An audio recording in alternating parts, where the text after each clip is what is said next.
ਬੰਦ ਬੰਦ ਕਟਵਾਏ ਤਾਂ ਖਾਲਸੇ ਨੇ, ਇੱਟਾਂ ਹੱਡੀਆਂ ਮਿੱਝਦਾ ਲਾਗਾਰਾ, ਕੌਮੀ ਮਹਿਲ ਬਣਾਏ ਤਾਂ ਖਾਲਸੇ ਨੇ, ਸ਼ਾਨ ਖਾਲਸੇ ਦੀ ਉੱਚੀ ਜਗ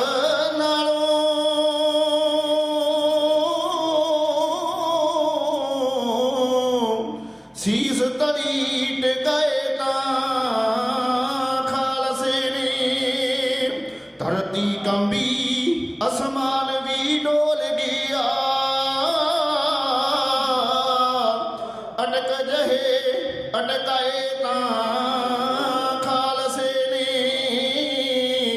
ਅਟਕ ਜਹੇ ਅਟਕਾਏ ਤਾਂ ਖਾਲਸੇ ਨੇ।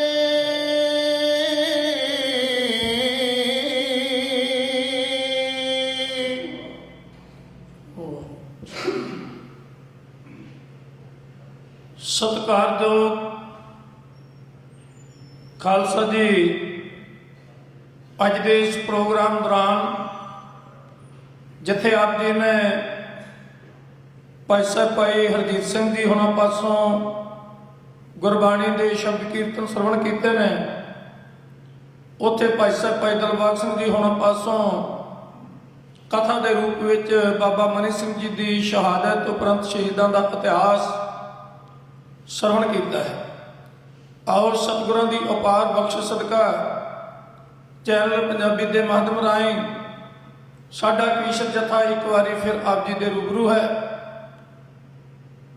ਔਰ ਆਪਣੇ ਵੀਰਸੀ ਗੌਰਵਮਈ ਇਤਿਹਾਸ ਦੀ ਗੱਲ ਆਰੰਭ ਕਰਨ ਤੋਂ ਪਹਿਲਾਂ ਸਹਿਬੇ ਕਮਾਲ ਗੁਰੂ ਕਲਗੀਧਰ ਪਾਤਸ਼ਾਹ ਮਹਾਰਾਜ ਜੀ ਨਾਲ ਆਪਣੇ ਦਿਲ ਦੀ ਸਾਂਝ ਜੋੜੀਏ। ਸਰਬੱਤ ਮਾਈ ਭਾਈ ਕਿਰਪਾ ਕਰੋ ਤੇ ਆਖੋ ਜੀ ਵਾਹਿਗੁਰੂ ਜੀ ਕਾ ਖਾਲਸਾ ਵਾਹਿਗੁਰੂ ਜੀ ਕੀ ਫਤਿਹ। ਇਤਿਹਾਸ ਦੇ ਕੁਝ ਅਧਿਆਏ, ਕੁਝ ਪੱਖ ਕੌਮਾਂ ਵਾਸਤੇ ਇਸ ਤਰ੍ਹਾਂ ਦੇ ਹੁੰਦੇ ਨੇ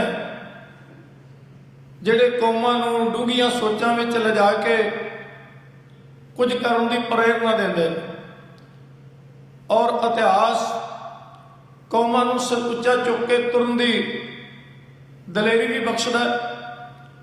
ਔਰ ਕੱਲ ਆਪਾਂ ਗੱਲ ਆਰੰਭ ਕੀਤੀ ਸੀ ਸਰਹੰਦ ਫਤਿਹ, ਬਾਬਾ ਬੰਦਾ ਸਿੰਘ ਬਹਾਦਰ ਦਾ ਮੰਚ ਉੱਤੇ ਆਉਣਾ ਔਰ ਏਡੀ ਵੱਡੀ ਸਲਤਨਤ ਦੇ ਸਿਸਟਮ ਨੂੰ ਤਹਿਸ ਨਹਿਸ ਕਰਕੇ ਖਾਲਸਾ ਰਾਜ ਦਾ ਝੰਡਾ ਚਲਾ ਦੇਣਾ।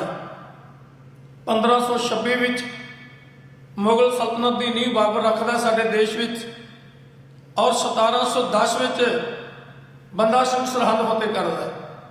ਲਗਭਗ 200 ਸਾਲ ਦਾ ਇਹ ਸਮਾਂ ਕਾਬਲ ਤੋਂ ਲੈ ਕੇ ਦੱਖਣ ਤੱਕ ਉਹਨਾਂ ਦਾ ਰਾਜ ਹੈ ਔਰ ਪੂਰੇ ਰਾਜ ਨੂੰ ਉਹਨਾਂ ਨੇ ਸੂਬਿਆਂ ਵਿੱਚ, ਪਰਗਣਿਆਂ ਵਿੱਚ, ਥਾਣਿਆਂ ਵਿੱਚ, ਅੱਗੋਂ ਚੌਕੀਆਂ ਵਿੱਚ ਵੰਡਿਆ ਹੋਇਆ ਹੈ।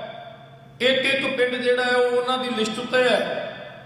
ਪਰ ਐਡਾ ਵੱਡਾ ਰਾਜ ਦਾ ਸਿਸਟਮ ਹੋਣ ਦੇ ਬਾਵਜੂਦ ਵੀ ਬੰਦਾ ਸਿੰਘ ਬਹਾਦਰ ਥੋੜੇ ਜਿਹੇ ਬੰਦਿਆਂ ਨਾਲ ਨੰਦੇੜ ਤੋਂ ਤੁਰਦਾ ਹੈ, ਇੱਕ ਤੂਫਾਨ ਬਣ ਕੇ ਆਉਂਦਾ ਹੈ ਤੇ ਖਾਲਸਾ ਰਾਜ ਦਾ ਪੰਚਮ ਲਹਿਰਾ ਦਿੰਦਾ ਹੈ। ਇਹ ਕੋਈ ਛੋਟੀ ਘਟਨਾ ਨਹੀਂ ਹੈ। ਮੈਨੂੰ ਅਫਸੋਸ ਨਾਲ ਕਹਿਣਾ ਪੈਂਦਾ ਹੈ ਬੰਦਾ ਸਿੰਘ ਬਹਾਦਰ ਦੇ ਇਤਿਹਾਸ ਪ੍ਰਤੀ ਸਾਡੇ ਪੁਰਾਤਨ ਇਤਿਹਾਸਕਾਰਾਂ ਨੇ ਇਨਸਾਫ ਨਹੀਂ ਕੀਤਾ, ਔਰ ਜੇ ਕਿਤੇ ਉਹਨੂੰ ਨਿਰਪੱਖਤਾ ਦੀ ਅੱਖ ਨਾਲ ਵੇਖ ਕੇ ਲਿਖਿਆ ਜਾਵੇ ਤੇ ਉਹ ਇੱਕ ਵਿਸ਼ਵ ਵਿਆਪੀ ਯੋਧਾ ਸਾਡੇ ਸਾਹਮਣੇ ਆ ਜਾਂਦਾ ਹੈ। ਸਾਡੇ ਇੱਕ ਪਾਸਰ ਲਖਾਰੀਆਂ ਨੇ ਫਰਾਂਸ ਦੇ ਇਨਕਲਾਬ ਦੀ ਗੱਲ ਕੀਤੀ ਹੈ, ਮਾਓ ਜ਼ੇਤੁੰਗ ਦੀ ਗੱਲ ਕੀਤੀ ਹੈ, ਰਸ਼ੀਆ ਦੀ ਗੱਲ ਕੀਤੀ ਹੈ, ਪਰ ਜੇ ਗਹਿਰੀ ਅੱਖ ਨਾਲ ਵੇਖਿਆ ਜਾਏ ਤੇ ਵਰਲਡ ਦਾ ਇਹ ਪਹਿਲਾ ਅੰਦੋਲਨ ਸੀ ਜਿਹਨੂੰ ਆਪਾਂ ਲੋਕਾਂ ਦਾ ਅੰਦੋਲਨ ਕਹਿ ਸਕਦੇ ਹਾਂ। ਦੱਬੇ ਕੁਚਲੇ ਲੋਕਾਂ ਦਾ, ਦਲੇਰ ਲੋਕਾਂ ਦਾ ਇੱਕ ਮੰਚ ਤੇ ਇਕੱਠੇ ਹੋ ਜਾਣਾ ਤੇ ਏਡੇ ਵੱਡੇ ਸਾਮਰਾਜ ਨੂੰ ਪਲਟਾ ਕੇ ਉੱਥੇ ਇੱਕ ਆਜ਼ਾਦ ਖਾਲਸਾ ਸਟੇਟ ਕਾਇਮ ਕਰ ਦੇਣੀ, ਇੱਕ ਸਲਤਨਤ ਕਾਇਮ ਕਰ ਦੇਣੀ ਤੇ ਜਿਹੜਾ ਸਿੱਕਾ ਚਲਾਉਣਾ ਉਹ ਗੁਰੂ ਦੀ ਬਖਸ਼ਿਸ਼ ਦੀ ਮੋਹਰ ਲਾ ਕੇ, ਮੈਂ ਕਹਿੰਦਾ ਇਹਦੋਂ ਵੱਡਾ ਇਨਕਲਾਬ ਹੋ ਹੀ ਨਹੀਂ ਸਕਦਾ। ਪਰ ਅਫਸੋਸ ਨਾਲ ਕਹਿਣਾ ਪੈਂਦਾ ਹੈ ਸਾਡੇ ਇਤਿਹਾਸ ਨੂੰ ਵਾਦ ਵਿਵਾਦਾਂ ਵਿੱਚ ਉਲਝਾ ਕੇ ਰੱਖਿਆ ਹੈ। ਉਸ ਯੋਧੇ ਦੀ ਸਹੀ ਤਸਵੀਰ ਸਾਡੇ ਸਾਹਮਣੇ ਨਹੀਂ ਆਈ। ਔਰ ਹੁਣ ਵਕਤ ਹੈ ਜਿਵੇਂ ਜਿਵੇਂ ਦੁਨੀਆ ਤਰੱਕੀ ਕਰ ਰਹੀ ਹੈ ਅਸੀਂ ਉਸ ਯੋਧੇ ਨੂੰ ਉਹਦਾ ਬਣਦਾ ਸਥਾਨ ਦੇ। ਡਾਕਟਰ ਗੱਡਾ ਸਿੰਘ ਨੇ ਇਹਦੇ ਤੇ ਬਹੁਤ ਕੰਮ ਕੀਤਾ। ਪ੍ਰੋਫੈਸਰ ਸੁਖਦਿਆਲ ਸਿੰਘ ਜੀ, ਮੈਂ ਹੁਣ ਉਹਨਾਂ ਦੀ ਇੰਟਰਵਿਊ ਸੁਣ ਰਿਹਾ ਸਾਂ, ਉਹਨਾਂ ਵੀ ਇਹਦੇ ਤੇ ਇੱਕ ਵੱਖਰੇ ਦ੍ਰਿਸ਼ਟੀਕੋਣ ਤੋਂ ਕੰਮ ਕੀਤਾ ਹੈ। ਕਿਉਂਕਿ ਅਕਸਰ ਅਸੀਂ ਮੰਚ ਤੋਂ ਜੋ ਢਾਡੀਆਂ ਕਵੀਸ਼ਰਾਂ ਤੋਂ ਸਰਵਣ ਕਰਦੇ ਹਾਂ ਉਹ ਲਗਭਗ ਉਸੇ ਤਰ੍ਹਾਂ ਦਾ ਹੀ ਹੁੰਦਾ ਹੈ ਜਿਹਨੂੰ ਬਹੁਤੀ ਆਮ ਸਿੱਖ ਸੰਗਤ ਜਾਣਦੀ ਹੁੰਦੀ। ਪਰ ਜਦੋਂ ਅਸੀਂ ਇਹਦੇ ਗਹਿਰੇ ਤਲ ਵਿੱਚ ਜਾਂਦੇ ਹਾਂ ਤਾਂ ਬਹੁਤ ਸਾਰੀਆਂ ਨਵੀਆਂ ਚੀਜ਼ਾਂ ਸਾਡੇ ਸਾਹਮਣੇ ਆਉਂਦੀਆਂ ਜਿਸ ਤੋਂ ਪਤਾ ਲੱਗਦਾ ਹੈ ਕਿ ਸਰਕਾਰ ਉਸ ਵਕਤ ਕਿੰਨੀ ਘਬਰਾਈ ਹੋਈ ਸੀ। ਵਕਤ ਦਾ ਬਾਦਸ਼ਾਹ ਬਹਾਦਰ ਸ਼ਾਹ ਸੀ ਤੇ ਉਹ ਗੁਰੂ ਕਲਗੀਧਰ ਪਾਤਸ਼ਾਹ ਮਹਾਰਾਜ ਜੀ ਦੀ ਦਿੱਤੀ ਹੋਈ ਸਪੋਰਟ ਕਰਕੇ ਦਿੱਲੀ ਦੇ ਤਖਤ ਤੇ ਬੈਠਾ ਸੀ। ਉਸ ਵਕਤ ਤੋਂ ਆਪਣੇ ਭਰਾ ਦੀ ਬਗਾਵਤ ਨੂੰ ਦਬਾਉਣ ਵਿੱਚ ਦੱਖਣ ਵਿੱਚ ਮਸ਼ਰੂਫ ਸੀ। ਤਾਂ ਬਿਲਕੁਲ ਸਹੀ ਸਮਾਂ ਚੁਣਿਆ ਬੰਦਾ ਸਿੰਘ ਨੇ ਸਰਹੰਦ ਨੂੰ ਫਤਿਹ ਕਰਨ ਦਾ। ਪਰ ਉਹਦੇ ਕੋਲ ਤਾਕਤ ਕਿੰਨੀ ਕੁ ਸੀ? ਥੋੜੇ ਜਿਹੇ ਬੰਦੇ ਸੀ ਗਿਣਤੀ ਵਿੱਚ, ਪਰ ਸਭ ਤੋਂ ਵੱਡੀ ਤਾਕਤ ਸੀ ਲੋਕਾਂ ਦੇ ਅੰਦਰ ਇੱਕ ਰੋਹ ਸੀ, ਇੱਕ ਲੋਕਾਂ ਦੇ ਅੰਦਰ ਗੁੱਸਾ ਸੀ ਕਿ ਸਾਡੇ ਸਾਹਿਬਜ਼ਾਦੇ ਔਰ ਸਾਡੇ ਸਤਿਗੁਰਾਂ ਉੱਤੇ ਜ਼ੁਲਮ ਹੋਏ ਨੇ ਤੇ ਸਮਾਂ ਆਵੇ ਤੇ ਵਕਤ ਦੀ ਸਰਕਾਰ ਕੋਲੋਂ ਇਹ ਸਾਰੇ ਮਾਮਲੇ ਦਾ ਹਿਸਾਬ ਕਿਤਾਬ ਕਰੀਏ। ਬਿਲਕੁਲ ਉਸੇ ਤਰ੍ਹਾਂ ਜਿਵੇਂ 1984 ਤੇ ਜਦ ਅਟੈਕ ਹੁੰਦਾ ਹੈ ਔਰ ਅਟੈਕ ਦੇ ਨਾਲ ਅਕਾਲ ਤਖਤ ਤਹਿਸ਼ ਨਹਿਸ਼ ਹੋ ਜਾਂਦਾ ਹੈ, ਦਰਸ਼ਨੀ ਜੋਗੀ ਦੀ ਹਿੱਕ ਪਾਟ ਜਾਂਦੀ ਹੈ ਔਰ ਅਨੇਕਾਂ ਯੋਧੇ ਸ਼ਹੀਦ ਹੋ ਜਾਂਦੇ ਨੇ, ਜਿਹਦੇ ਵਿੱਚ ਸੰਤ ਬਾਬਾ ਜਰਨੈਲ ਸਿੰਘ ਜੀ ਖਾਲਸਾ, ਜਨਰਲ ਸ਼ਬੇਗ ਸਿੰਘ ਜੀ ਵਰਗੇ ਪੂਰਾ ਵਰਲਡ ਸਿੱਖ ਕੌਮ ਦੇ ਨਾਲ ਖੜਾ ਹੁੰਦਾ ਹੈ। ਤੇ ਉਸ ਵਕਤ ਵੀ ਸਿੱਖ ਕੌਮ ਦੇ ਅੰਦਰ ਇੱਕ ਜਜ਼ਬਿਆਂ ਦਾ ਸਾਗਰ ਖੋਲ ਰਿਹਾ ਸੀ ਕਿ ਇਸ ਵਕਤ ਦੀ ਸਰਕਾਰ ਕੋਲ ਕਿਸੇ ਨਾ ਕਿਸੇ ਢੰਗ ਨਾਲ ਜ਼ਰੂਰ ਬਦਲਾ ਲਿਆ ਜਾਏਗਾ ਔਰ ਸਤਵੰਤ ਸਿੰਘ ਤੇ ਬੇਅੰਤ ਸਿੰਘ ਦੇ ਰੂਪ ਵਿੱਚ ਕਿਤੇ ਨਾ ਕਿਤੇ ਜਾ ਕੇ ਉਹ ਅੱਗ ਸ਼ਾਂਤ ਹੁੰਦੀ ਹੈ। ਪਰ ਜਿਵੇਂ ਬੰਦਾ ਸਿੰਘ ਦੇ ਇਤਿਹਾਸ ਵੇਲੇ ਉਹਦੇ ਨਾਲ ਬੇਇਨਸਾਫੀ ਹੋਈ, ਇੱਥੇ ਵੀ ਉਸ ਵਲਵਲੇ ਦਾ ਸਹੀ ਫਾਇਦਾ ਨਹੀਂ ਉਠਾਉਣ ਦਿੱਤਾ ਏਜੰਸੀਆਂ ਨੇ। ਸੰਤ ਜਰਨੈਲ ਸਿੰਘ ਜੀ ਦੀ ਸ਼ਹਾਦਤ ਤੇ ਵਾਦ-ਵਾਦ ਖੜਾ ਕਰ ਦਿੱਤਾ। ਮੈਂ ਕੱਲ ਵੀ ਕਿਹਾ ਸੀ ਬਹੁਤ ਸਾਰੀਆਂ ਗੱਲਾਂ ਬੰਦਾ ਸਿੰਘ ਬਹਾਦਰ ਨਾਲ ਰਲਦੀਆਂ ਮਿਲਦੀਆਂ ਨੇ। ਬੰਦਾ ਸਿੰਘ ਦੀ ਬਹਾਦਰ ਚਿੱਟੇ ਦਿਨ ਵਰਗੀ ਸੀ। ਵਕਤ ਦੇ ਲਿਖਾਰੀਆਂ ਨੇ ਤਸੀਹੇ ਲਿਖੇ ਕਿ ਦਿੱਲੀ ਵਿੱਚ ਉਹਨੂੰ ਕਿਸ ਤਰ੍ਹਾਂ ਸ਼ਹੀਦ ਕੀਤਾ ਗਿਆ, ਪਰ ਉਹਦੇ ਉੱਤੇ ਵੀ ਵਾਦ-ਵਾਦ ਖੜਾ ਕਰ ਦਿੱਤਾ ਗਿਆ ਕਿ ਉਹਦੇ ਉੱਤੇ ਸ਼ਹੀਦ ਹੀ ਨਹੀਂ ਹੋਇਆ ਤਾਂ ਕਿ ਉਹਦੀ ਸ਼ਹਾਦਤ ਨੂੰ ਰੋਲਿਆ ਜਾਏ। ਇਸੇ ਤਰ੍ਹਾਂ ਸੰਤ ਜਰਨੈਲ ਸਿੰਘ, ਕਿਉਂਕਿ ਜਿਹੜਾ ਫੌਜ ਦਾ ਟਾਰਗੇਟ ਸੀ ਉਹ ਜਨਰਲ ਬਰਾੜ ਤੇ ਸੁੰਦਰ ਜੀ ਮੁਤਾਬਕ ਇਹ ਸੀ ਵੀ ਘੱਟ ਤੋਂ ਘੱਟ ਨੁਕਸਾਨ ਕਰਾਏ ਬਗੈਰ ਸੰਤ ਨੂੰ ਜਿਉਂਦਾ ਫੜਨਾ, ਪਰ ਉਹ ਟਾਰਗੇਟ ਫੇਲ ਹੋ ਗਿਆ।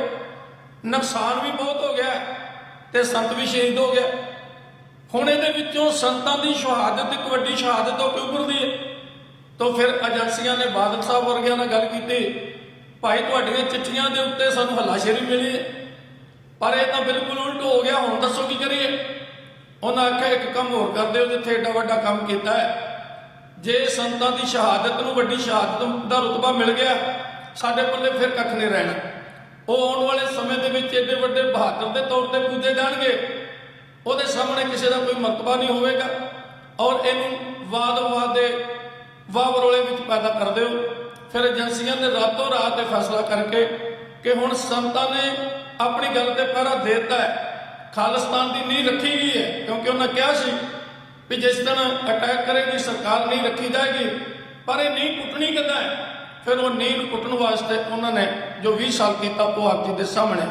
ਔਰ ਇਸੇ ਤਰ੍ਹਾਂ ਪੁਰਾਤਨ ਇਤਿਹਾਸਕਾਰਾਂ ਨੇ ਬੰਦਾ ਸਿੰਘ ਨਾਲ ਵੀ ਇਨਸਾਫ ਨਹੀਂ ਕੀਤਾ। ਸਮਾਂ ਇੰਨਾ ਜ਼ਿਆਦਾ ਨਹੀਂ ਇੱਥੇ ਸਾਡੇ ਕੋਲ ਹੁੰਦਾ, ਪਰ ਫਿਰ ਵੀ ਆਪਾਂ ਇਸ਼ਾਰੇ ਮਾਤਰ ਆਪਦੇ ਨਾਲ ਵਿਚਾਰ ਸਾਂਝੇ ਕਰਾਂਗੇ ਕਿ ਇੱਕ ਜਦ ਇਤਿਹਾਸ ਕਰਵਟ ਲੈਂਦਾ ਹੈ ਔਰ ਵਕਤ ਦੀਆਂ ਸਾਮਰਾਜੀ ਸਰਕਾਰਾਂ ਦੇ ਵਿਰੁੱਧ ਲੋਕ ਬੋਲਣ ਦੀ ਜੁਰਤ ਪੈਦਾ ਕਰਦੇ ਨੇ, ਖੜੇ ਹੋਣ ਦਾ ਹੀਲਾ ਕਰਦੇ ਨੇ, ਸਦੀਆਂ ਤੋਂ ਉਹਨਾਂ ਨੂੰ ਮਾਰ ਪੈ ਰਹੀ ਹੁੰਦੀ ਹੈ ਤੇ ਉਹ ਫਿਰ ਹੱਥ ਵਿੱਚ ਗੁਰੂ ਦਾ ਝੰਡਾ ਫੜ ਕੇ ਆਜ਼ਾਦੀ ਵੱਲ ਨੂੰ ਤੁਰਦੇ ਨੇ। ਤੇ ਕਿਸ ਤਰ੍ਹਾਂ ਉਹਨਾਂ ਦੇ ਜਿਹੜੇ ਨਾਇਕ ਹੁੰਦੇ, ਉਹਨਾਂ ਦੇ ਬਹਾਦਰ ਲੋਕ ਹੁੰਦੇ ਆ, ਉਹਨਾਂ ਨੂੰ ਛਡਾਉਣ ਦਾ ਯਤਨ ਕੀਤਾ ਜਾਂਦਾ ਹੈ। ਪਰ ਅਫਸੋਸ ਨਾਲ ਕਹਿਣਾ ਪੈਂਦਾ ਅਸੀਂ ਇਹ ਸਾਰੇ ਮਸਲੇ ਕੇਵਲ ਸੁਣਾਉਣ ਤੱਕ ਸੀਮਤ ਰੱਖੇ ਹੋਏ ਨੇ ਔਰ ਇਹਨਾਂ ਤੋਂ ਸਿੱਖਿਆ ਲੈ ਕੇ ਕੁਝ ਆਉਣ ਵਾਲੀਆਂ ਪੀੜ੍ਹੀਆਂ ਤੱਕ ਕੁਝ ਚੰਗਾ ਦੇ ਜਾਣਾ ਇਹ ਸਾਡੀ ਜ਼ਿੰਦਗੀ ਦਾ ਹਿੱਸਾ ਨਹੀਂ ਬਣਿਆ। ਤਾਂ ਜਦ ਬਾਬਾ ਜੀ ਬੰਦਾ ਸਿੰਘ ਬਹਾਦਰ ਨੂੰ ਅੰਮ੍ਰਿਤ ਛਕਾ ਕੇ ਜਰਨੈਲ ਬਣਾਤਾ, ਸਤਿਗੁਰਾਂ ਦੀ ਦਿਵ ਦ੍ਰਿਸ਼ਟੀ ਵਿੱਚ ਉਹ ਪਹਿਲਾਂ ਹੀ ਸੀ ਔਰ ਉਹਦੇ ਉੱਤੇ ਸ਼ੱਕ ਨਹੀਂ ਸੀ ਮਹਾਰਾਜ ਨੂੰ ਕੋਈ, ਕਿਉਂਕਿ ਏਡੇ ਵੱਡੇ ਮਿਸ਼ਨ ਨੂੰ ਸੌਂਪਣਾ ਇੱਕ ਬੰਦੇ ਨੂੰ ਜਿਸ ਨੇ ਪੁਰਾਣੇ ਮੁਗਲ ਰਾਜ ਨੂੰ ਖੰਡਰਾਪ ਕਰਕੇ ਖਾਲਸੇ ਦੇ ਨਾਂ ਦਾ ਝੰਡਾ ਚੜਾਉਣਾ ਹੈ, ਤੇ ਗੁਰੂ ਗੋਬਿੰਦ ਸਿੰਘ ਮਹਾਰਾਜ ਜੀ ਨੂੰ ਇਸ ਗੱਲ ਦਾ ਪੂਰਾ ਇਲਮ ਸੀ ਕਿ ਇਹਦੇ ਰੋਮ ਰੋਮ ਵਿੱਚ ਸਿੱਖੀ ਵਸੀ ਹੋਈ ਹੈ, ਇਹਦੇ ਰੋਮ ਰੋਮ ਵਿੱਚ ਕਣ ਕਣ ਵਿੱਚ ਸਿੱਖੀ ਮੌਜੂਦ ਹੈ। ਪਰ ਆਪਾਂ ਵੇਖਦੇ ਬਾਅਦ ਵਿੱਚ ਤੱਤ ਖਾਲਸਾ ਮੋਹਰੀ ਹੋ ਜਾਂਦਾ ਹੈ ਤੇ ਬੰਦਾ ਸਿੰਘ ਤੇ ਇਲਜ਼ਾਮ ਲੱਗ ਜਾਂਦੇ ਨੇ, ਕਿਉਂਕਿ ਤੱਤ ਖਾਲਸਾ ਸਰਕਾਰ ਨਾਲ ਸਮਝੌਤਾ ਕਰ ਲੈਂਦਾ ਹੈ, ਬੰਦਾ ਸਿੰਘ ਸਮਝੌਤਾ ਨਹੀਂ ਕਰਦਾ। ਇਸ ਕਰਕੇ ਜਿਹੜਾ ਸਰਕਾਰ ਦਾ ਬਕਾਊ ਬੰਦਾ ਹੁੰਦਾ ਉਹ ਦੂਜੇ ਜਰਨੈਲ ਤੇ ਦੋਸ਼ ਲਾ ਦਿੰਦਾ। ਪਰ ਇਤਿਹਾਸ ਨੂੰ ਗਹਿਰੀ ਨਿਗਾਹ ਨਾਲ ਪੜਾਂਗੇ ਫਿਰ ਸਭ ਕੁਝ ਸਾਹਮਣੇ ਆਏਗਾ। ਆਓ ਬੰਦਾ ਸਿੰਘ ਦੇ ਹੱਥ ਵਿੱਚ ਝੰਡਾ ਦੇ ਕੇ, ਖਾਲਸੇ ਦੀ ਕਮਾਂਡ ਦੇ ਕੇ, ਕੁਝ ਵਿਸ਼ੇਸ਼ ਬੰਦਿਆਂ ਦੇ ਨਾਂ ਦੇ ਕੇ ਗੁਰੂ ਕਲਗੀਧਰ ਪਾਤਸ਼ਾਹ ਮਹਾਰਾਜ ਨੇ ਉਹਨੂੰ ਨੰਦੇੜ ਸਾਹਿਬ ਦੀ ਧਰਤੀ ਤੋਂ ਤੁਰ ਲੱਗਿਆ। ਕੁਝ ਗੱਲਾਂ ਵਿਸ਼ੇਸ਼ ਤੌਰ ਤੇ ਵੱਖਰੇ ਕਰਕੇ ਕਈਆਂ ਇਹਨਾਂ ਸ਼ਬਦਾਂ ਵਿੱਚ ਉਹਨਾਂ ਦੀ ਤਫਸੀਰ ਕਿਉਂ ਕੀਤੀ ਜਾ ਰਹੀ ਹੈ। ਬੰਦਾ ਸਿੰਘ ਸੂਰਮੇ ਨੂੰ ਜੋਸ਼ ਜਾਗਿਆ, ਦਸਵੇਂ ਪਿਤਾ ਜੀ ਲੱਗੇ ਦੇਣ ਆਗਿਆ, ਦਸਵੇਂ ਪਿਤਾ ਜੀ ਲੱਗੇ ਦੇਣ ਆਗਿਆ। ਆਗ ਸੰਗ ਸਮਝੀ ਹਜ਼ੂਰ ਬੰਦਿਆ, ਐਨੇ ਵੈਰੀ ਸੋਧਣੇ ਜ਼ਰੂਰ ਬੰਦਿਆ, ਐਨੇ ਵੈਰੀ ਸੋਧਣੇ ਜ਼ਰੂਰ ਬੰਦਿਆ। ਬੰਦਾ ਸਿੰਘ ਸੂਰਮੇ ਨੂੰ ਜੋਸ਼ ਜਾਗਿਆ, ਬੰਦਾ ਸਿੰਘ ਸੂਰਮੇ ਨੂੰ ਜੋਸ਼ ਜਾਗਿਆ, ਦਸਵੇਂ ਪਿਤਾ ਜੀ ਲੱਗੇ ਦੇਣ ਆਗਿਆ, ਦਸਵੇਂ ਪਿਤਾ ਜੀ ਲੱਗੇ ਦੇਣ ਆਗਿਆ। ਆਗ ਸੰਗ ਸਮਝੀ ਹਜ਼ੂਰ ਬੰਦਿਆ, ਐਨੇ ਵੈਰੀ ਸੋਧਣੇ ਜ਼ਰੂਰ ਬੰਦਿਆ, ਐਨੇ ਵੈਰੀ ਸੋਧਣੇ ਜ਼ਰੂਰ ਬੰਦਿਆ। ਛੱਡਣਾ ਜਿਉਂਦਾ ਨੀ ਵਜ਼ੀਰ ਖਾਨ ਨੂੰ, ਮਿੱਟੀ 'ਚ ਮਿਲਾ ਦੀ ਉਹਦੀਆਂ ਨਿਸ਼ਾਨ ਨੂੰ, ਮਿੱਟੀ 'ਚ ਮਿਲਾ ਦੀ ਉਹਦੀਆਂ ਨਿਸ਼ਾਨ ਨੂੰ।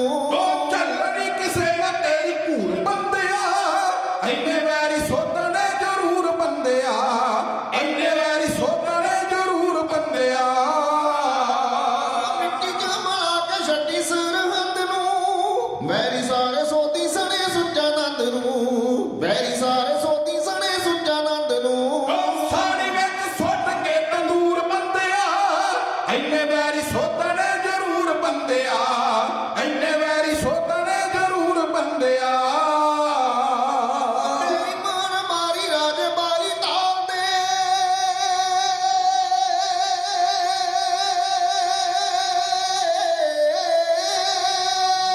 ਮੇਰੀ ਮਾਨ ਮਾਰੀ ਰਾਜੇ ਬਾਈ ਤਾਲ ਦੇ, ਖਾ ਕੇ ਨੇ ਜੋ ਕਸਮਾਂ ਜਮਾਂ ਨੂੰ ਹਾਲ ਦੇ, ਖਾ ਕੇ ਨੇ ਜੋ ਕਸਮਾਂ ਜਮਾਂ ਨੂੰ ਹਾਲ ਦੇ। ਦਿਲੋਂ ਲਾਦੀ ਉਹਨਾਂ ਦੇ ਕਰੂਰ ਬੰਦਿਆ, ਦਿਲੋਂ ਲਾਦੀ ਉਹਨਾਂ ਦੇ ਕਰੂਰ ਬੰਦਿਆ, ਐਨੇ ਵੈਰੀ ਸੋਧਣੇ ਜ਼ਰੂਰ ਬੰਦਿਆ, ਐਨੇ ਵੈਰੀ ਸੋਧਣੇ ਜ਼ਰੂਰ ਬੰਦਿਆ।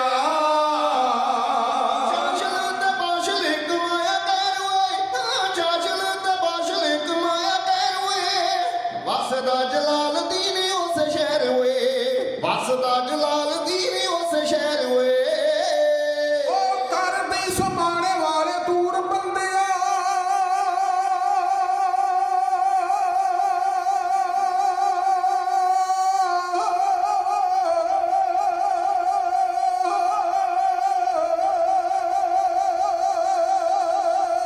ਕਰਦੇ ਸਮਾਣੇ ਵਾਲੇ ਦੂਰ ਬੰਦਿਆ, ਐਨੇ ਵੈਰੀ ਸੋਧਣੇ ਜ਼ਰੂਰ ਬੰਦਿਆ, ਐਨੇ ਵੈਰੀ ਸੋਧਣੇ ਜ਼ਰੂਰ ਬੰਦਿਆ।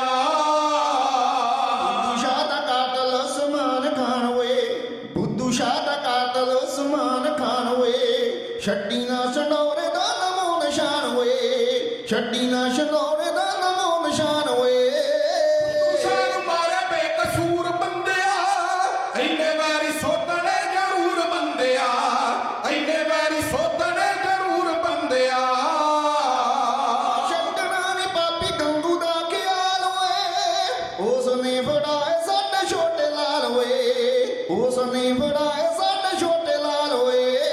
ਗਰੀਬਾਂ ਦੇ ਮਾਰਵੇ ਦਾ ਟੂਰ ਬੰਦਿਆ, ਐਨੇ ਵੈਰੀ ਸੋਧਣੇ ਜ਼ਰੂਰ ਬੰਦਿਆ, ਐਨੇ ਵੈਰੀ ਸੋਧਣੇ ਜ਼ਰੂਰ ਬੰਦਿਆ। ਤੇਰੇ ਸਾਰੇ ਬੰਦਿਆਂ ਨਾ ਵੈਰੀ ਅੜੇਗਾ,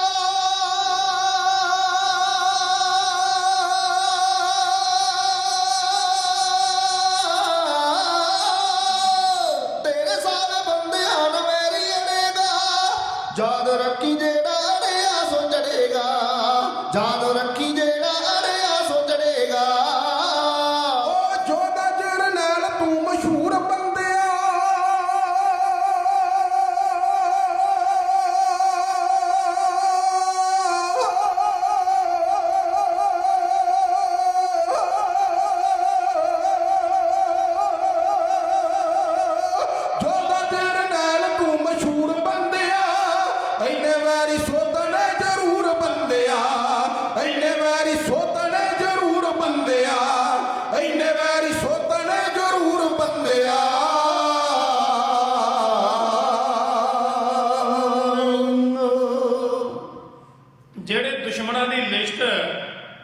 ਕਲਗੀਧਰ ਪਾਤਸ਼ਾਹ ਮਹਾਰਾਜ ਨੇ ਉਸ ਯੋਧੇ ਨੂੰ ਦਿੱਤੀ। ਉਹਨਾਂ ਵਿੱਚ ਮਹਾਰਾਜ ਦਾ ਉਹਨਾਂ ਬੰਦਿਆਂ ਨਾਲ ਕੋਈ ਨਿੱਜੀ ਵੈਰ ਨਹੀਂ ਹੈ। ਉਹ ਇੱਕ ਜ਼ਾਲਮ ਦੇ ਰੂਪ ਵਿੱਚ ਰਾਜ ਸੱਤਾ ਨੂੰ ਪ੍ਰਾਪਤ ਕਰਕੇ ਲੋਕਾਂ ਦੇ ਲਹੂ ਵਿੱਚ ਨਹਾਉਂਦੇ ਨੇ, ਘਾਣ ਕਰਦੇ ਨੇ, ਲੋਕਾਂ ਦੀਆਂ ਇੱਜ਼ਤਾਂ ਬਰਬਾਦ ਕਰਦੇ ਨੇ। ਤਾਂ ਉਸ ਰਮਜ ਵਿੱਚ ਇੱਕ ਵੱਡਾ ਇਨਕਲਾਬ ਛੁਪਿਆ ਹੋਇਆ ਸੀ ਕਿ ਜਦ ਤੱਕ ਰਾਜ ਸੱਤਾ ਦੀ ਤਾਕਤ ਗਲਤ ਬੰਦਿਆਂ ਕੋਲ ਰਹੇਗੀ, ਉਹ ਲੋਕਾਂ ਦੀਆਂ ਧੀਆਂ ਭੈਣਾਂ ਦੀਆਂ ਇੱਜ਼ਤਾਂ ਨਾਲ ਖਿਲਵਾੜ ਕਰਦੇ ਰਹਿਣਗੇ ਔਰ ਲੋਕਾਂ ਦਾ ਲਹੂ ਡੋਲਦੇ ਰਹਿਣਗੇ। ਇਸ ਕਰਕੇ ਕੋਈ ਇਸ ਤਰ੍ਹਾਂ ਦਾ ਰਾਜ ਕਾਇਮ ਕਰ ਜਿਹਦੇ ਵਿੱਚੋਂ ਲੋਕਾਂ ਦੇ ਰਾਜ ਦੀ ਖੁਸ਼ਬੂ ਆਵੇ, ਜਿਹਦੇ ਵਿੱਚੋਂ ਕਿਰਤੀਆਂ ਦੇ ਰਾਜ ਦਾ ਕੋਈ ਸਿਧਾਂਤ ਲੱਭੇ, ਜਿਹਦੇ ਵਿੱਚ ਧਰਮ ਦੇ ਬੋਲਬਾਲੇ ਹੋਣ। ਤਾਂ ਬੰਦਾ ਸਿੰਘ ਪੰਜਾਬ ਆ ਗਿਆ। ਦਿੱਲੀ ਦੇ ਕੋਲ ਸ੍ਰੀ ਖੰਡੇ ਉਹਨੇ ਆਪਣਾ ਮਕਾਮ ਬਣਾਇਆ। ਇੱਥੋਂ ਸਤਿਗੁਰਾਂ ਦੇ ਸਿੱਖਾਂ ਨੂੰ ਚਿੱਠੀਆਂ ਗਈਆਂ ਔਰ ਬਹੁਤ ਤਲਖੀ ਦੇ ਵਿੱਚ ਸੀ ਉਸ ਵਕਤ ਪੰਜਾਬ। ਸੌ ਨਹੀਂ ਸੀ ਰਿਹਾ ਕਿਉਂਕਿ ਸਾਹਿਬਜ਼ਾਦਿਆਂ ਦੀ ਸ਼ਹਾਦਤ ਨੇ ਪੰਜਾਬੀਆਂ ਦੀ ਨੀਂਦ ਉਡਾ ਕੇ ਰੱਖ ਦਿੱਤੀ ਸੀ, ਖਾਲਸੇ ਦੀ ਨੀਂਦ ਉਡਾ ਕੇ ਰੱਖ ਦਿੱਤੀ ਸੀ। ਤੇ ਉਹ ਚਾਹੁੰਦੇ ਸਨ ਕੋਈ ਜੁਝਾਰੂ ਸਿੰਘ ਆਵੇ ਤੇ ਉਹਦੀ ਕਮਾਂਡ ਥੱਲੇ ਸਾਰੇ ਅਰਮਾਨ ਪੂਰੇ ਕਰੀਏ। ਫਿਰ ਹੌਲੀ ਹੌਲੀ ਮਾਝਾ ਮਾਲਵਾ ਦੁਆਬਾ ਜੁੜਦਾ ਗਿਆ, ਲਹਿਰ ਬਣਦੀ ਗਈ ਤੇ ਬੰਦਾ ਸਿੰਘ ਨੇ ਵੀ ਫਿਰ ਆਪਣੀ ਤਲਵਾਰ ਤੋਂ ਜਗਾੜ ਲਾਉਣ ਵਾਸਤੇ ਆਪਣੇ ਐਕਸ਼ਨ ਸ਼ੁਰੂ ਕਰ ਦਿੱਤੇ। ਪਾਣੀਪਤ, ਸੋਨੀਪਤ ਔਰ ਨਿੱਕੇ ਨਿੱਕੇ ਸ਼ਹਿਰ ਉਹਨੇ ਤਬਾਹ ਕੀਤੇ। ਉਹਦੇ ਟਾਰਗੇਟ ਉੱਤੇ ਵੱਡੀ ਜਿਹੜੀ ਮਹਿਮ ਸੀ ਉਹ ਸੀ ਸਮਾਣਾ ਤੇ ਉਸ ਤੋਂ ਅਗਲਾ ਜਿਹੜਾ ਟਾਰਗੇਟ ਸੀ ਸਰਹੰਦ। ਸਮਾਣੇ ਨੂੰ ਫਤਿਹ ਕਰਨਾ ਉਹਦੇ ਵਾਸਤੇ ਬੜਾ ਜ਼ਰੂਰੀ ਸੀ ਕਿਉਂਕਿ ਇਹ ਸਰਹੰਦ ਦੀ ਬੜੀ ਵੱਡੀ ਸੱਜੀ ਬਾਂਹ ਸੀ। ਬੰਦਾ ਸਿੰਘ ਨੀਤੀ ਨਾਲ ਚੱਲਿਆ। ਉਹਨੇ ਨਿੱਕੀਆਂ ਨਿੱਕੀਆਂ ਤਾਕਤਾਂ ਇਸ ਤਰ੍ਹਾਂ ਫਤਿਹ ਕੀਤੀਆਂ ਕਿ ਕੱਲ ਨੂੰ ਜਦ ਮੈਂ ਸਰਹੰਦ ਤੇ ਅਟੈਕ ਕਰਾਂ ਤੇ ਕੋਈ ਵੀ ਇਧਰੋਂ ਉਧਰੋਂ ਸਰਹੰਦ ਨੂੰ ਅਮਦਾਦ ਨਾ ਪਹੁੰਚੇ ਤੇ ਮੇਰਾ ਜਿਹੜਾ ਫਤਿਹ ਦਾ ਮਿਸ਼ਨ ਹੈ ਉਹ ਸਹੀ ਹੋ ਜਾਏ।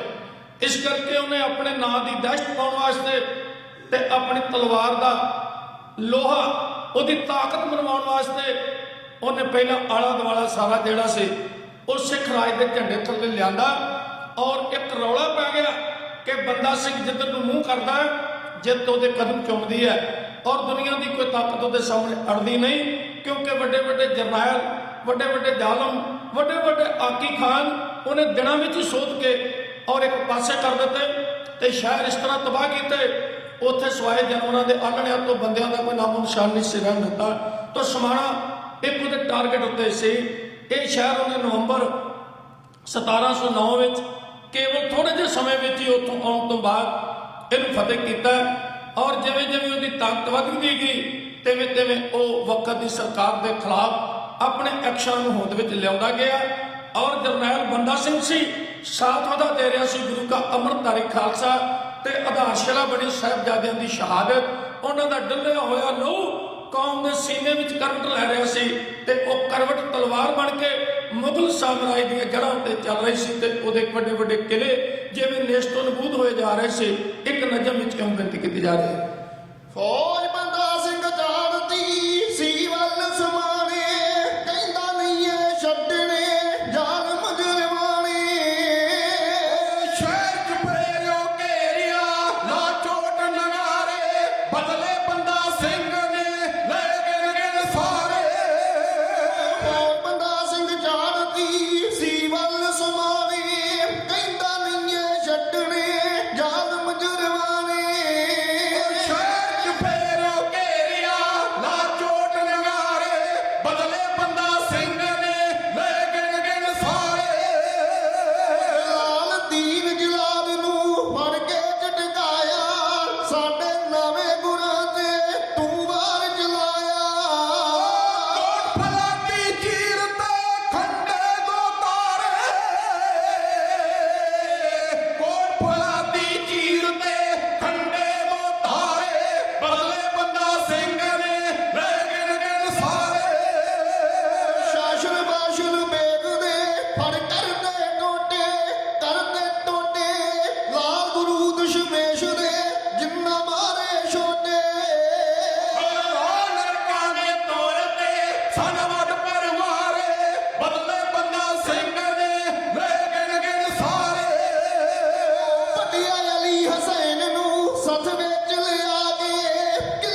ਧਰਤੀ ਹਿਲਾ ਕੇ ਰੱਖ ਦਿੱਤੀ ਵੀ ਕੌਮ ਦੇ ਜਰਨੈਲ ਨੇ। ਪਾਣੀਪਤ, ਸੋਨੀਪਤ, ਮੁਸਤਫਾਬਾਦ, ਸ਼ਾਹਬਾਦ, ਕਰਨਾਲ, ਸਮਾਣਾ, ਸਡੌਰਾ ਤੇ ਕਪੂਰੀ, ਇਹ ਸਭ ਉਹਨੇ ਫਤਿਹ ਕੀਤੇ ਪਹਿਲੇ ਹੱਲੇ। ਕਪੂਰੀ ਦਾ ਹਾਕਮ ਕਦਮੁਦੀਨ ਲੋਕਾਂ ਦੀਆਂ ਧੀਆਂ ਭੈਣਾਂ ਦੀ ਇੱਜ਼ਤ ਲੁੱਟਣ ਵਿੱਚ ਬੜਾ ਮਸ਼ਹੂਰ ਸੀ। ਬੰਦਾ ਸਿੰਘ ਨੇ ਉਹਨੂੰ ਪੰਚਾਇਤ ਵਿੱਚ ਫੜ ਕੇ ਸਜ਼ਾ ਦਿੱਤੀ। ਸਡੌਰੇ ਦਾ ਹਾਕਮ ਉਸਮਾਨ ਖਾਨ ਉਹਨੇ ਲੋਕਾਂ ਦੇ ਸਾਹਮਣੇ ਮਾਰਿਆ ਕਿਉਂਕਿ ਇਹਨੇ ਪੀਰ ਬੁੱਧੂ ਸ਼ਾਹ ਦੇ ਲਹੂ ਨਾਲ ਆਪਣੇ ਹੱਥ ਰੰਗੇ ਸੀ। ਹੁਣ ਬੰਦਾ ਸਿੰਘ ਮਨੂੜ ਆ ਗਿਆ ਚੰਡੀਗੜ੍ਹ ਦੇ ਨੇੜੇ। ਉੱਥੇ ਉਹਨੇ ਮਝੇਲੀਆਂ ਨੂੰ ਕੜੀਕਣਾ ਆਰੰਭ ਕੀਤਾ ਕਿਉਂਕਿ ਮਝੇਲੀਆਂ ਦਾ ਉਹਦੇ ਨਾਲ ਮਿਲਣਾ ਥੋੜਾ ਜਿਹਾ ਔਖਾ ਸੀ। ਉਹ ਵਾਇਆ ਕੀਰਤਪੁਰ ਆ ਕੇ ਉਹਨੂੰ ਮਿਲਣਾ ਚਾਹੁੰਦੇ ਸਨ ਕਿਉਂਕਿ ਵਜ਼ੀਰ ਖਾਨ ਨੂੰ ਪਤਾ ਸੀ ਵੀ ਇਹ ਬਲਦੀ ਹੋਈ ਅੱਗ ਇੱਕ ਦਿਨ ਸਰਹੰਦ ਤੇ ਡਿੱਗਣੀ ਹੈ। ਇਹ ਬਿਜਲੀ ਜਿਹੜੀ ਚਮਕਦੀ ਹੈ ਮੌਤ ਦੀ ਬੰਦਾ ਸਿੰਘ ਦੇ ਰੂਪ ਵਿੱਚ, ਇਹਨੇ ਸਰਹੰਦ ਦੀ ਵੀ ਹਿੱਕ ਪਾੜਨੀ ਹੈ। ਉਹਨੇ ਮਝੇਲੀਆਂ ਵਾਸਤੇ ਨਾਕੇ ਲਾਤੇ ਵੀ ਇਹ ਉਹਦੀ ਤੱਕ ਦਾ ਹਿੱਸਾ ਨਾ ਬਣ। ਤੋ ਕਲਗੀਧਰ ਪਾਤਸ਼ਾਹ ਨੇ ਕਿਹਾ ਸੀ ਕਿ ਮਝੇਲੀਆਂ ਨੂੰ ਆਪਣੇ ਭਰੋਸੇ ਵਿੱਚ ਲੈਣ ਤੋਂ ਬਿਨਾਂ ਸਰਹੰਦ ਤੇ ਅਟੈਕ ਨਾ ਕਰੇ।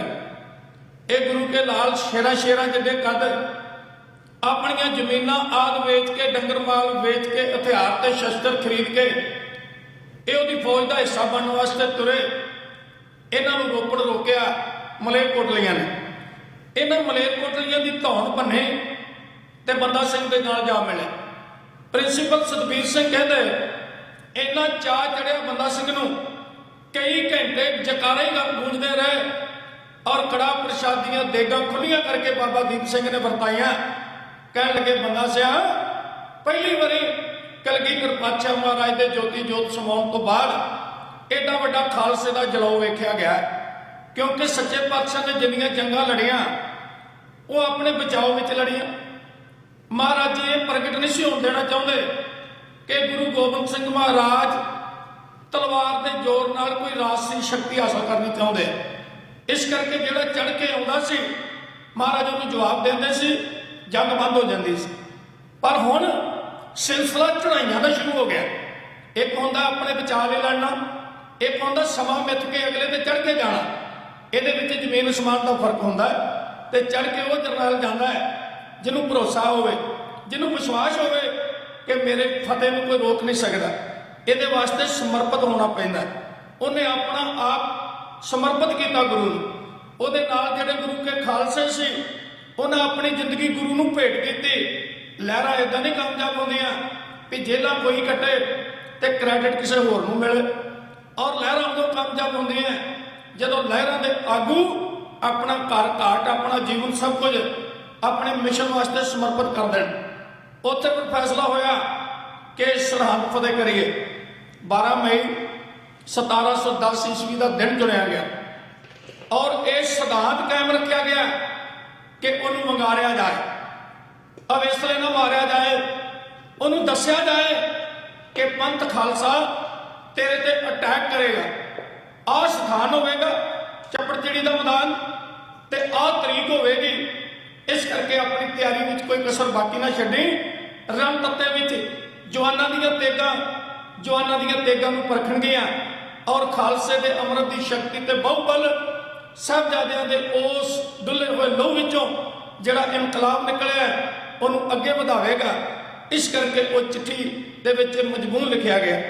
ਉਹ ਚਿੱਠੀ ਵਜ਼ੀਰ ਖਾਨ ਤੱਕ ਪਹੁੰਚਾਈ ਗਈ ਔਰ ਚਿੱਠੀ ਪੜ੍ਹ ਕੇ ਉਹਦੇ ਹੋਸ਼ ਉੱਡ ਗਏ ਕਿਉਂਕਿ ਉਹਨੂੰ ਦਿਸਦਾ ਸੀ ਕਿ ਜਿਹੜਾ ਤੂਫਾਨ ਬੰਦਾ ਸਿੰਘ ਦੇ ਰੂਪ ਵਿੱਚ ਆਲਾ ਦੁਆਲਾ ਢਾਹ ਕੇ ਵੱਧ ਰਿਹਾ ਅੱਗੇ, ਉਹਦਾ ਟਾਕਰਾ ਕਰਨਾ ਬੜਾ ਔਖਾ ਹੈ। ਉਹਦੇ ਪਾਪ ਨੂੰ ਕੰਬਾ ਰਹੇ ਸੀ। ਆਓ ਬੰਦਾ ਸਿੰਘ ਬਹਾਦਰ ਦੀਆਂ ਲਿਖੀਆਂ ਹੋਈਆਂ ਲਾਈਨਾਂ ਗਿਆਨੀ ਜਰਨੈਲ ਸਿੰਘ ਸਭਰਾ ਦੀ ਕਲਮ ਨੇ ਇਹਨਾਂ ਨੂੰ ਅੰਕਿਤ ਕੀਤਾ ਹੈ। ਉਸ ਚਿੱਠੀ ਵਿੱਚ ਲਿਖਿਆ ਸੀ, ਉਹ ਵਜ਼ੀਰ ਖਾਨ ਜੇ ਸੁੱਤਾ ਤਾਂ ਉੱਠ ਤੇ ਜੇ ਜਾਗਦਾ ਤਾਂ ਫਿਰ ਤਗੜਾ ਵਦਾ ਕਰ ਲਾ ਆਪਣਾ ਸਾਜੋ ਸਮਾਨ ਇਕੱਠਾ, ਤੈਨੂੰ ਦੱਸੀਏ ਮੈਦਾਨੇ ਜੰਗ ਵਿੱਚ ਜੰਗ ਜੂ ਕਿਵੇਂ ਲੜਦੇ ਆ। ਔਰ ਚਿੱਠੀ ਦੇ ਇੱਕ ਇੱਕ ਅੱਖਰ ਵਿੱਚੋਂ ਵਜ਼ੀਰ ਖਾਨ ਨੂੰ ਜਿਵੇਂ ਆਪਣੀ ਮੌਤ ਲੱਭ ਰਹੀ ਸੀ ਉਹ ਬੇਨਤੀ ਕੀਤੀ ਜਾ ਰਹੀ ਹੈ। ਸਰਹੱਦ ਦੇ ਟਾਵਣ ਨੂੰ ਬੰਦਾ ਸਿੰਘ ਨੇ ਕਰੀ ਤਿਆਰੀ, ਖਤ ਲਿਖਿਆ ਵਜੀਦੇ ਨੂੰ ਕੰਮ ਆ ਗਈ ਤੇਰੀ ਵਾਰੀ। ਉਹ ਕਰ ਕਤਲ ਮਾਸੂਮਾਂ ਨੂੰ ਰੱਖਿਆ ਦਿਲ ਵਿੱਚ ਰੱਬ ਦਾ ਭੈਣਾ, ਸਤਿਗੁਰ ਦੇ ਲਾਲਾਂ ਦਾ ਤੈਥੋਂ ਵੈਰ ਸੂਬਿਆ ਲੈਣਾ।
ਇਹਨੂੰ ਕਹਿੰਦੇ ਬੰਦਾ ਸਿੰਘ ਬਹਾਦਰ ਵੰਗਾਰ ਕੇ ਦੁਸ਼ਮਣ ਨੂੰ ਰਨ ਤੱਤੇ ਵਿੱਚ ਲਿਆਂਦਾ। 12 ਮਈ 1710 ਈਸਵੀ ਉਹ ਦਿਨ ਹੈ ਖਾਲਸਾ ਜੀ ਜਿੱਦਣ ਖਾਲਸੇ ਦੇ ਬੋਲ ਬਾਲੇ ਔਰ ਰਨ ਤੱਤੇ ਵਿੱਚ ਵਕਤ ਦੇ ਉਸ ਹਾਕਮ ਨੂੰ ਹਰਾ ਕੇ ਖਾਲਸਾ ਰਾਜ ਕਾਇਮ ਕਰਨ ਦਾ ਪ੍ਰੋਗਰਾਮ ਤੈਅ ਕੀਤਾ ਗਿਆ। ਚੱਪੜਚਿੜੀ ਦੇ ਮੈਦਾਨ ਵਿੱਚ ਵਜ਼ੀਰ ਖਾਨ 50,000 ਦੇ ਕਰੀਬ ਫੌਜ ਲੈ ਕੇ ਤੋਪਾਂ ਤੇ ਰੈਕਲੇ ਤੇ ਜਮੂਰ ਕੇ ਸੱਜੇ ਤੇ ਖੱਬੇ ਵੱਡੇ ਵੱਡੇ ਜਰਨੈਲ ਲੈ ਕੇ ਬੰਦਾ ਸਿੰਘ ਬਹਾਦਰ ਦਾ ਟਾਕਰਾ ਕਰਨ ਵਾਸਤੇ ਆਇਆ। ਤੇ ਬੰਦਾ ਸਿੰਘ ਕੋਲ ਕਿੰਨੀ ਕੁ ਫੌਜ ਸੀ? ਕੁਝ ਉਹ ਜਿਨ੍ਹਾਂ ਸਿਰ ਤਲੀ ਤੇ ਰੱਖਿਆ ਸੀ, ਕੁਝ ਉਹ ਜਿਹੜੇ ਉਹਨੇ ਤਨਖਾਹਾਂ ਨਾਲ ਜੋੜੇ, ਤੇ ਕੁਝ ਵਕਤ ਦੀ ਹਕੂਮਤ ਦੇ ਸਤਾਏ ਹੋਏ ਲੋਕ, ਤੇ ਕੁਝ ਲੁੱਟਣ ਮਾਰਨ ਵਾਲੇ। ਪਰ ਇੱਕ ਜਜ਼ਬੇ ਦੇ ਨਾਲ ਇਹ ਜੰਗ ਜਿੱਤੀ ਗਈ ਹੈ। ਜੇ ਤਾਕਤ ਦਾ ਅਨੁਮਾਨ ਲਾਈਏ ਹੁਣ ਸਮਾਂ ਇੰਨਾ ਜ਼ਿਆਦਾ ਨਹੀਂ ਹੈ, ਤੇ ਤਾਕਤ ਫੌਜੀ ਤਾਕਤ ਦੇ ਪੱਖੋਂ ਬੰਦਾ ਸਿੰਘ ਕੋਲ ਇੱਕ ਵੀ ਤੋਪ ਨਹੀਂ ਸੀ, ਔਰ ਜੋ ਸਮਾਨ ਵਜ਼ੀਰ ਖਾਨ ਕੋਲ ਸੀ ਉਹਨਾਂ ਸਮਾਨ ਬੰਦਾ ਸਿੰਘ ਕੋਲ ਨਹੀਂ ਸੀ। ਪਰ ਇੱਕ ਜਜ਼ਬਾ ਸੀ ਕਿ ਅੱਜ ਸਾਹਮਣੇ ਸਮੇਤ ਪਰਬਤ ਵੀ ਆ ਗਿਆ ਤੇ ਢਾਹ ਕੇ ਮਿੱਟੀ ਨਾਲ ਮਿਲਾ ਦੇਣਾ। ਬਿਨਾਂ ਜਜ਼ਬੇ ਤੋਂ ਕੋਈ ਮਸਲਾ ਹੱਲ ਨਹੀਂ ਹੁੰਦਾ, ਤੇ ਜੇ ਦਿਲ ਵਿੱਚ ਜਜ਼ਬਾ ਹੋਵੇ ਫਿਰ ਕੀੜੀ ਵੀ ਹਾਥੀ ਨੂੰ ਢਾਉਣ ਦੀ ਸਮਰੱਥਾ ਰੱਖ ਲੈਂਦੀ ਹੈ। ਔਰ ਰਨ ਤੱਤੇ ਵਿੱਚ ਪਿੜ ਪਿਆ। ਇੱਕ ਪਾਸੇ ਦੁਸ਼ਮਣ ਦੀ ਉਹ ਫੌਜ ਜਿਹਦਾ chief and commander Wazir Khan ਸੀ, ਤੇ ਦੂਜੇ ਪਾਸੇ ਬੰਦਾ ਸਿੰਘ ਬਹਾਦਰ ਜਿਹਦੀ ਕਮਾਂਡ ਥੱਲੇ ਅੱਜ ਸਾਰਾ ਖਾਲਸਾ ਪੰਥ ਪਿਛਲੇ ਸਾਰੇ ਲੇਖੇ ਜੋਖੇ ਲਾਉਣ ਵਾਸਤੇ ਤਿਆਰ ਹੋ ਪਿਆ। ਰਨ ਤੱਤੇ ਵਿੱਚ ਮਾਰੂ ਨਾਰਦ ਵੱਜਿਆ, ਹੋਣੀ ਨੱਚੀ ਸੂਰਮਿਆਂ ਦੇ ਲਹੂ ਦੇ ਦਰਿਆ ਵਗੇ। ਪਲ ਵਿੱਚ ਲੋਥ ਤੇ ਲੋਥ ਜਿਵੇਂ ਉੱਥੇ ਖਾਲਸੇ ਨੇ ਚੜਾ ਦਿੱਤੀ ਦੁਸ਼ਮਣ ਦੇ ਲਹੂ ਵਿੱਚ, ਜਿਵੇਂ ਭੇਂ ਭੇਂ ਕੇ ਤੇਗਾਂ ਬਾਹਰ ਕੱਢੀਆਂ ਇਉਂ ਬੇਨਤੀ ਕੀਤੀ ਜਾ ਰਹੀ। ਦੋਹਾਂ ਧਿਰਾਂ ਨੇ ਪਲ ਵਿੱਚ ਮਾਰੀ ਚੋਟ ਨਗਾਰਿਆਂ ਨੂੰ, ਇੱਕ ਦੂਜੇ ਗਲ ਪੈ ਗਏ ਉੱਚੀ ਛੱਡ ਜਕਾਰਿਆਂ ਨੂੰ, ਇੱਕ ਦੂਜੇ ਗਲ ਪੈ ਗਏ ਉੱਚੀ ਛੱਡ ਜਕਾਰਿਆਂ ਨੂੰ। ਐਸੀ ਰੋਹ ਵਿੱਚ ਆਨ ਤੱਕ ਖੜਕਾਤੀ ਸਿੰਘਾਂ ਨੇ, ਰਣਭੂਮੀ ਵਿੱਚ ਲੋਥ ਤੇ ਲੋਥ ਚੜਾਤੀ ਸਿੰਘਾਂ ਨੇ, ਰਣਭੂਮੀ ਵਿੱਚ ਲੋਥ ਤੇ ਲੋਥ ਚੜਾਤੀ ਸਿੰਘਾਂ ਨੇ। ਪਲ ਵਿੱਚ ਮਾਰੀ ਚੋਟ ਨਗਾਰਿਆਂ ਨੂੰ, ਇੱਕ ਦੂਜੇ ਗਲ ਛਾ ਗਈ ਉੱਚੀ ਛੱਡ ਜਕਾਰਿਆਂ ਨੂੰ, ਇੱਕ ਦੂਜੇ ਗਲ ਪੈ ਗਈ ਉੱਚੀ ਛੱਡ ਜਕਾਰਿਆਂ ਨੂੰ। ਐਸੀ ਰੋਹ ਵਿੱਚ ਆਨ ਤੱਕ ਖੜਕਾਤੀ ਸਿੰਘਾਂ ਨੇ, ਰਣਭੂਮੀ ਵਿੱਚ ਲੋਥ ਤੇ ਲੋਥ ਚੜਾਤੀ ਸਿੰਘਾਂ ਨੇ, ਰਣਭੂਮੀ ਵਿੱਚ ਲੋਥ ਤੇ ਲੋਥ ਚੜਾਤੀ ਸਿੰਘਾਂ ਨੇ। ਭੁੱਖੇ ਸ਼ੇਰਾਂ ਤਾਈਂ ਜੋ ਨਜ਼ਰੀ ਆਉਂਦੇ ਸਿਲੇ ਨੇ, ਕਾਂ ਜਿਸ ਤਰ੍ਹਾਂ ਗੋਪੀਆਂ ਦੇ ਵਿੱਚ ਹੋਲੀ ਖੇਲੇ ਨੇ, ਕਾਂ ਜਿਸ ਤਰ੍ਹਾਂ ਗੋਪੀਆਂ ਦੇ ਵਿੱਚ ਹੋਲੀ ਖੇਲੇ ਨੇ। ਓਏ ਤੋਂ ਬਾਣੀ ਖੂਨ ਚ ਫੌਜ ਨਵਾਤੀ ਸਿੰਘਾਂ ਨੇ, ਰਣਭੂਮੀ ਵਿੱਚ ਲੋਥ ਤੇ ਲੋਥ ਚੜਾਤੀ ਸਿੰਘਾਂ ਨੇ, ਰਣਭੂਮੀ ਵਿੱਚ ਲੋਥ ਤੇ ਲੋਥ ਚੜਾਤੀ ਸਿੰਘਾਂ ਨੇ। ਰਣ ਅੰਦਰ ਬੰਦਾ ਸਿੰਘ ਦੇ ਸੂਰੇ ਨੇ, ਦੀਪ ਸਿੰਘ ਜੈਜੋ ਦੇ ਬੋਲ ਬਚਨ ਦੇ ਪੂਰੇ ਨੇ, ਦੀਪ ਸਿੰਘ ਜੈਜੋ ਦੇ ਬੋਲ ਬਚਨ ਦੇ ਪੂਰੇ ਨੇ। ਓਏ ਖਾਨਾ ਦੀ ਹੋਸ਼ ਭੁਲਾਤੀ ਸਿੰਘਾਂ ਨੇ, ਰਣਭੂਮੀ ਵਿੱਚ ਲੋਥ ਤੇ ਲੋਥ ਚੜਾਤੀ ਸਿੰਘਾਂ ਨੇ, ਰਣਭੂਮੀ ਵਿੱਚ ਲੋਥ ਤੇ ਲੋਥ ਚੜਾਤੀ ਸਿੰਘਾਂ ਨੇ। ਧਨ ਸਿੰਘਾਂ ਨੇ ਜੋਸ਼ ਚ ਐਸੇ ਵਾਹੇ ਨੇ ਜਿਹੜੇ, ਕੋਟ ਲੋਹੇ ਦੇ ਪਾਰ ਕੱਢ ਤੇ ਬਾਹਰ ਕਲੇਜੇ ਨੇ, ਕੋਟ ਲੋਹੇ ਦੇ ਪਾਰ ਕੱਢ ਤੇ ਬਾਹਰ ਕਲੇਜੇ ਨੇ। ਓ ਮੁਗਲਾਂ ਤਾਈ ਲਾਡੀ ਯਾਦ ਕਰਾਤੀ ਸਿੰਘਾਂ ਨੇ,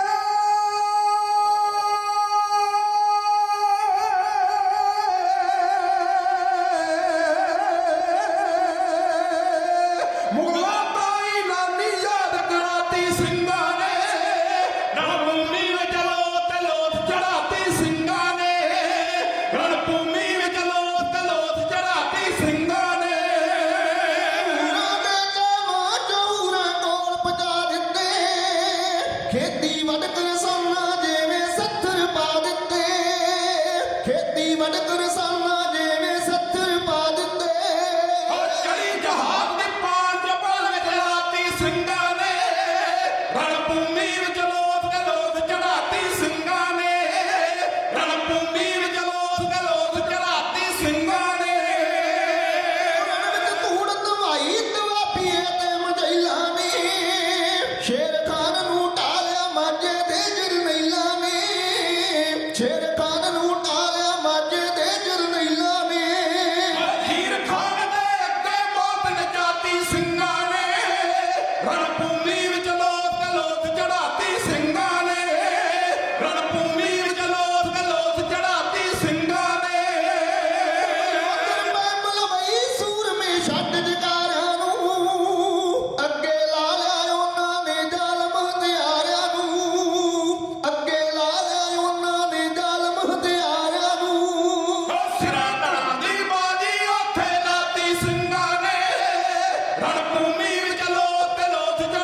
1710 ਈਸਵੀ ਦਾ ਸੂਰਜ ਖਾਲਸਾ ਰਾਜ ਦੀ ਜਿੱਤ ਦਾ ਪੈਗਾਮ ਲੈ ਕੇ ਸੰਸਾਰ ਨੂੰ ਖੁਸ਼ੀਆਂ ਵੰਡ ਰਿਹਾ ਸੀ।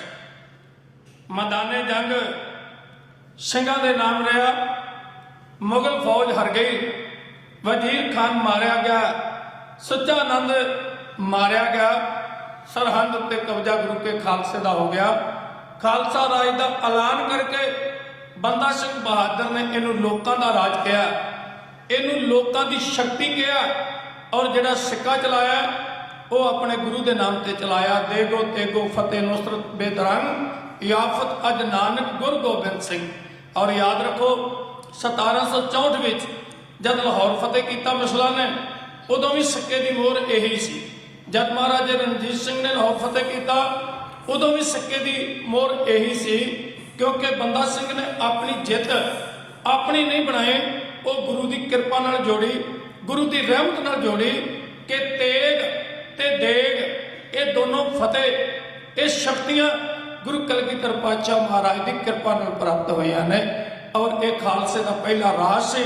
ਇਹਨੂੰ ਭਾਵੇਂ ਖਾਲਸੇ ਦਾ ਰਾਜ ਕਹਿ ਲਓ, ਭਾਵੇਂ ਖਾਲਿਸਤਾਨ ਕਹਿ ਲਓ, ਖਾਲਸਾ ਸਟੇਟ ਕਹਿ ਲਓ, ਜਿਸ ਨੂੰ ਬੰਦਾ ਸਿੰਘ ਬਹਾਦਰ ਨੇ ਸੰਪੂਰਨ ਕੀਤਾ। ਔਰ ਇਤਿਹਾਸ ਵਿੱਚ ਸੁਨਹਿਰੀ ਅੱਖਰਾਂ ਵਿੱਚ ਖਾਲਸੇ ਦੀ ਚੜ੍ਹਤ ਦਾ ਇੱਕ ਨਵਾਂ ਅਧਿਆਇ ਲਿਖਿਆ ਗਿਆ, ਜਿਹਨੂੰ ਆਪਾਂ ਸਰਹੰਦ ਫਤਿਹ ਦਿਵਸ ਨਾਲ ਹਰ ਸਾਲ ਮਨਾਉਂਦੇ ਹਾਂ। ਔਰ ਇਹਨੂੰ ਸ਼ਤਾਬਦੀ ਦੇ ਰੂਪ ਵਿੱਚ ਵੀ ਮਨਾਇਆ ਜਾਂਦਾ ਹੈ ਔਰ ਹਰ ਸਾਲ ਇਹਨੂੰ ਯਾਦ ਕੀਤਾ ਜਾਂਦਾ ਹੈ। ਸੋ ਇਹਨੀਆਂ ਬੇਨਤੀਆਂ ਨਾਲ ਦਾਸ ਆਪ ਜੀ ਤੋਂ ਖਿਮਾ ਦਾ ਜਾਚਕ ਹੈ।